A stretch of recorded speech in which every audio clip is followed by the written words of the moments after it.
दोस्तों, आमतौर पर आप सभी ने अपने घरों में सुना होगा कि पढ़ाई कर लीजिए, डॉक्टर बन जाओगे तो ज़िंदगी सेट हो जाएगी। आमतौर पर ज़्यादातर लोगों ने ये अपने घरों में सुना ही होगा। आज यही जानने के लिए हम आप पहुँचे हैं मध्य प्रदेश के इंदौर में जाने माने न्यूरो फिजिशियन डॉक्टर अमित व्यास जी के यहाँ पर। क्या डॉक्टर बनने के बाद हकीकत में ज़िंदगी सेट हो जाती है, चुनौतियाँ ख़त्म हो जाती हैं, ज़िंदगी बेहद खूबसूरत हो जाती है, तमाम समस्याएँ दूर हो जाती हैं? आज इन सारे सवालों का जवाब जानेंगे और साथ ही साथ जानेंगे कि अमित के डॉक्टर अमित बनने की कहानी क्या है। चर्चा की शुरुआत करते हैं डॉक्टर अमित व्यास जी के साथ। डॉक्टर अमित, बहुत बहुत स्वागत है। आप हमें ये बताएं कि अमित से डॉक्टर अमित बनने की जो कहानी है वो क्या है? अमित से डॉक्टर अमित बनने की कहानी बचपन से ही शुरू होती है।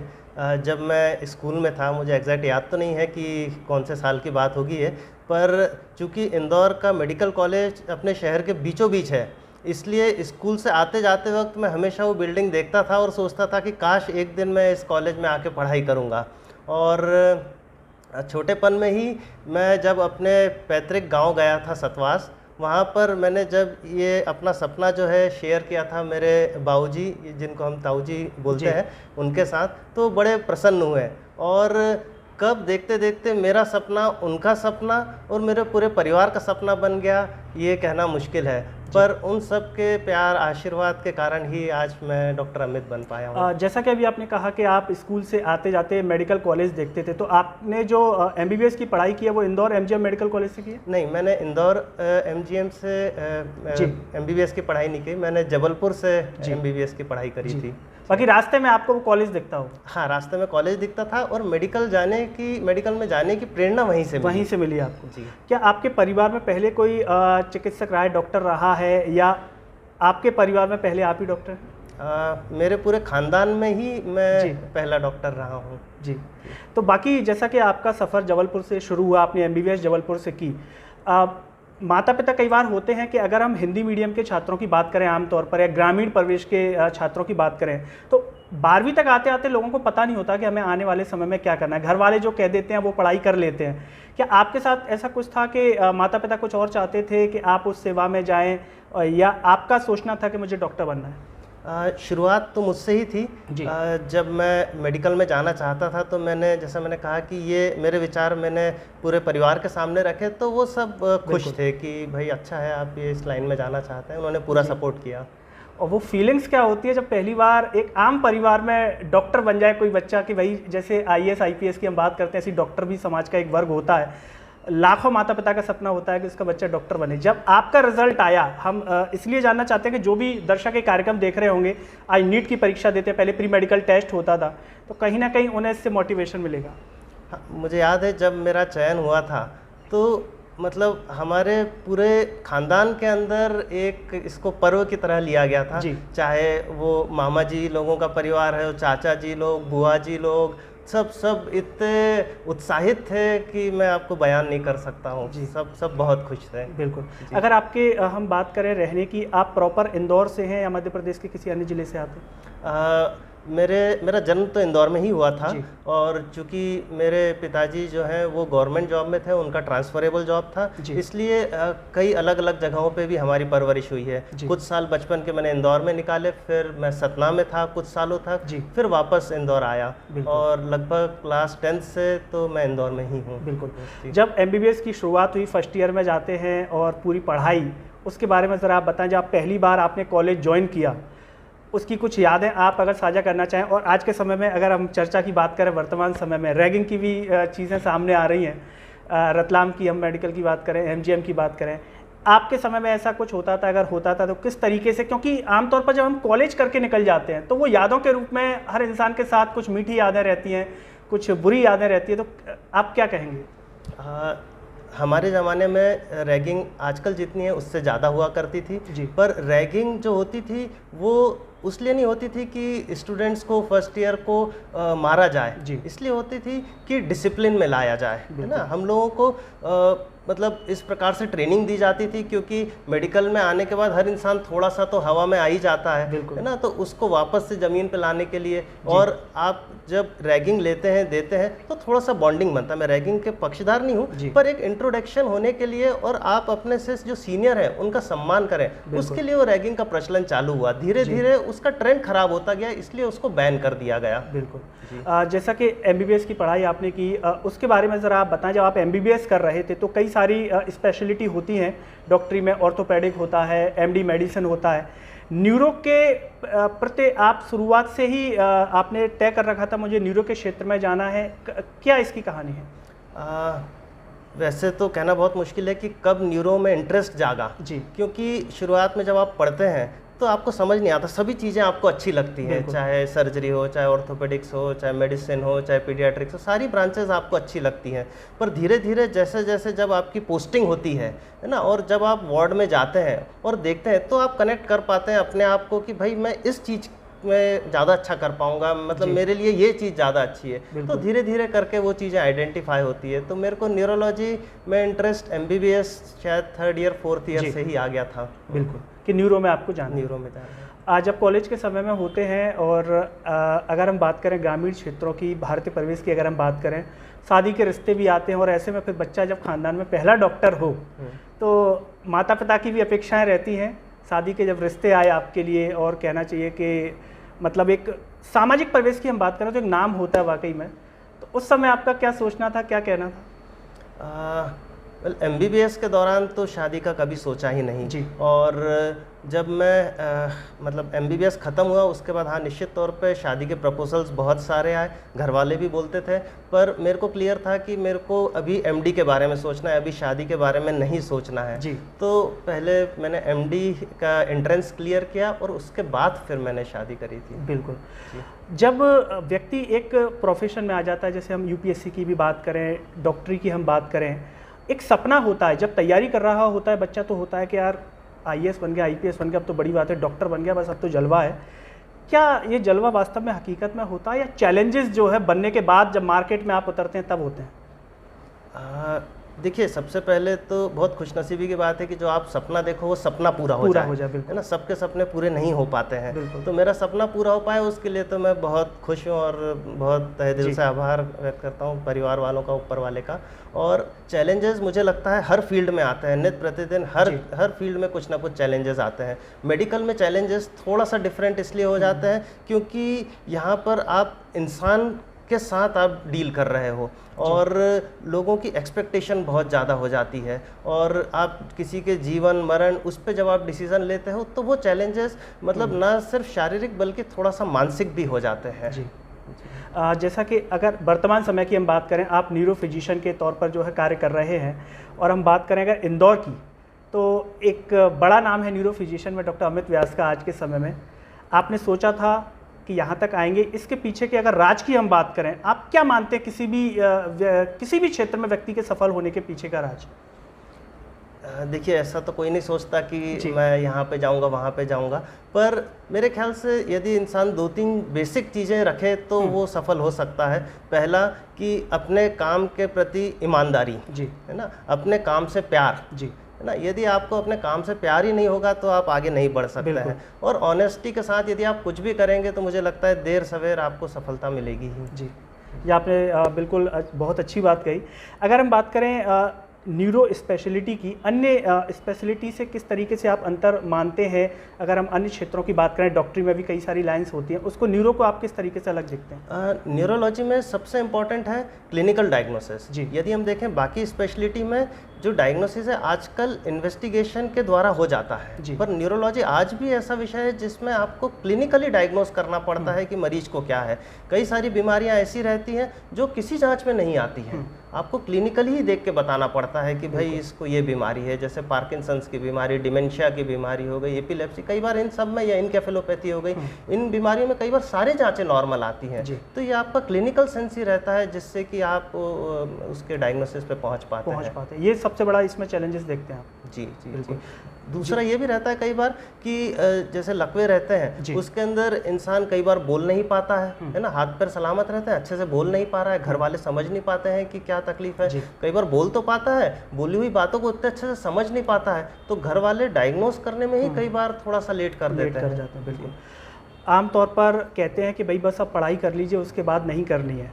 आप MBBS कर चुके, आगे की पढ़ाई भी इस क्षेत्र में कर चुके, क्या अभी भी उतना ही पढ़ना पड़ता है आगे के लिए, या फिर पहले से कम पढ़ाई करनी पड़ती है? हाँ, उतना तो नहीं पढ़ना पड़ता है, पर चूंकि मेडिकल साइंस में रिसर्च दिन प्रतिदिन हो रहे हैं, तो आपको अपडेटेड तो रहना ही पड़ेगा, इसलिए पढ़ाई तो निश्चित तौर पर करना पड़ती है। तो आजकल सुविधाजनक ये हो गया है कि इंटरनेट के माध्यम से कई सारी चीज़ें हमें लेटेस्ट पता चल जाती हैं। दूसरा, कॉन्फ्रेंसेज होती हैं, CMEs होती है, उनके द्वारा भी हम अपना नॉलेज अपडेट कर लेते हैं। जी। अगर हम पढ़ाई की बात करें, मेडिकल क्षेत्र के अलावा अगर हम रुचि की बात करें, तो क्या आप पढ़ना पसंद करते हैं साहित्यिक क्षेत्र में, या फिर हॉबी की अगर हम बात करें, क्या उसके लिए समय निकाल पाना संभव होता है आज के समय में? हाँ, हॉबी के लिए तो समय निकालना ही चाहिए, मैं निकालता ही हूँ। मुझे पढ़ाई में सिर्फ मेडिकल रिलेटेड पढ़ाई ही पसंद है, मुझे दूसरे साहित्य पढ़ने में उतनी ज़्यादा रुचि नहीं है। और जहाँ तक हॉबीज़ की बात है, तो मुझे एक्सरसाइज करना पसंद है, तो मैं कैसे भी करके सप्ताह में 4 से 5 दिन एक्सरसाइज के लिए लगभग 1 घंटा निकाल ही लेता हूँ, है ना। दूसरा, मुझे यदि टाइम मिलता है तो मैं परिवार के साथ उसको बिताना पसंद करता हूँ, और सप्ताह 10 दिन के अंदर फ्रेंड्स के साथ भी बाहर जाना पसंद करता हूँ। कभी ऐसा हुआ है कि OPD में आप बिजी हैं और घर पे आपने कोई वादा किया कि घूमने के लिए चलेंगे या जाएंगे, और OPD की वजह से नहीं जा पाए या दिमाग से निकल गया, और फिर परिवार वालों की डांट का सामना करना पड़ा? ऐसा अक्सर होता है जी। ऐसा अक्सर होता है कि जो टाइम सोचते हैं उस टाइम पे निकलना हो नहीं पाता है।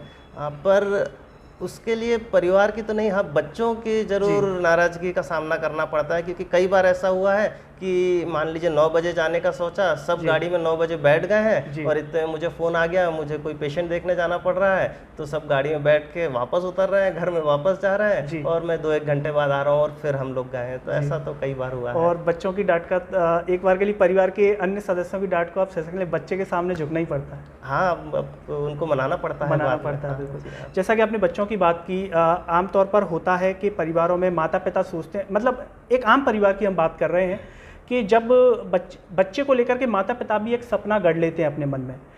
क्या आप ऐसा कुछ सोचते हैं, और इस पर आपका व्यक्तिगत क्या मानना है? क्या बच्चे को स्वतंत्र रूप से उसकी जो हॉबी है, वो जो बनना चाहता है, उसके दिशा में जाने देना चाहिए?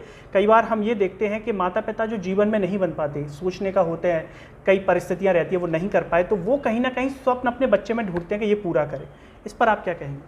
हाँ, मुझे लगता है कि बच्चों को अपने हिसाब से डिसाइड करने देना चाहिए, है ना। पर हमारा फ़र्ज़ है एज ए पेरेंट कि हम उनको गाइड करें। जी। हम उनकी पर्सनालिटी देखते हैं, हम उनको गाइड करें कि उनके लिए ये चीज़ बेहतर है, वो चीज़ कम बेहतर है। जी। और फिर भी यदि उनको किसी चीज़ में ज़्यादा इंटरेस्ट है, तो हमें उस दिशा में गाइड करना चाहिए। जहाँ तक मेरा प्रश्न है, हाँ, चूँकि मैं मेडिकल साइंस से ही हूँ, तो मेरा रुझान तो हमेशा ही उस तरफ रहेगा, क्योंकि मैं उनको, मुझे लगता है कि और अच्छे से गाइड कर पाऊँगा, पर उनका इंटरेस्ट सर्वोपरि है। जी, बिल्कुल। अगर हम आप न्यूरो से जुड़े हुए हैं, और आज के समय में न्यूरो से संबंधित समस्याएं लोगों में बहुत बढ़ रही हैं, चाहे तनाव की बात करें, वो तनाव किसी भी तरह का हो सकता है, किसी परीक्षा में चयनित होने का तनाव जो है तनाव, और अगर रिजल्ट नहीं आया उसका तनाव, पैसे का तनाव, तमाम तरह का, जो नीट की तैयारी कर रहे हैं उनके लिए अलग तनाव। तो इसको लेकर के आप क्या कहेंगे? आप इतने सालों से प्रैक्टिस कर रहे हैं, आप बच्चों को जो पढ़ाई कर रहे हैं उनको या अन्य लोगों को इसको लेकर के क्या कहना चाहेंगे? हाँ, तनाव यदि हम देखें तो आज की लाइफस्टाइल में तनाव इंक्लूडेड ही है, तनाव है ही, और इसकी कई सारी वजह है। एक तो हमारी जो जॉइंट फैमिली वो हट के अब हमारी न्यूक्लियर फैमिली हो गई है। न्यूक्लियर फैमिली में भी हम देखें तो दोनों पेरेंट्स वर्किंग है, बच्चे जो है उनको ख्याल करने के लिए उतना प्रॉपर नहीं है, क्योंकि माँ बाप जैसी केयर कर सकते हैं वैसा तो कोई और कर नहीं सकता है। तो तनाव वहीं से ही शुरू हो रहा है हमारा। दूसरा, आजकल सोशल गैदरिंग कम हो गई है, सोशल मीडिया पे गैदरिंग ज़्यादा हो गई है, वो भी तनाव की एक वजह है। और स्ट्रेसफुल लाइफ है, जैसा आपने कहा कि परीक्षा में चयन या दूसरे भी जो जॉब कर रहे हैं उनको, तो हर तरह से तनाव तो बढ़ ही गया है लाइफ के अंदर, उसके कारण न्यूरोलॉजिकल प्रॉब्लम्स भी बढ़ रही हैं। बिल्कुल। अगर हम बात करें डॉक्टर अमित व्यास की, क्या वो भी किसी चीज़ को लेकर के कई बार तनाव महसूस करते हैं? हर दिन तनाव रहता है। यदि आपके अंडर कोई पेशेंट एडमिट है कहीं जी। पर, तो वो जब तक ठीक नहीं होता जब तक आपको तनाव है ही। बिल्कुल। तो तनाव तो डेफिनेटली रहता है। अगर हम बात करें चुनौतियों की, पहले आपके लिए चुनौती थी एमबीबीएस में सेलेक्ट होना, फिर आगे की पढ़ाई करना। आज के समय में अगर चुनौती देखें तो क्या मानते हैं? ऐसी मेजर चुनौती तो कुछ नहीं, पर आप जिस भी पेशेंट को देखते हो वो आपसे सेटिस्फाइड रहे, ये एक चुनौती है। वो ठीक हो जाए, ये एक चुनौती है। और वो खुश खुश घर चला जाए, ये एक चुनौती है। जी।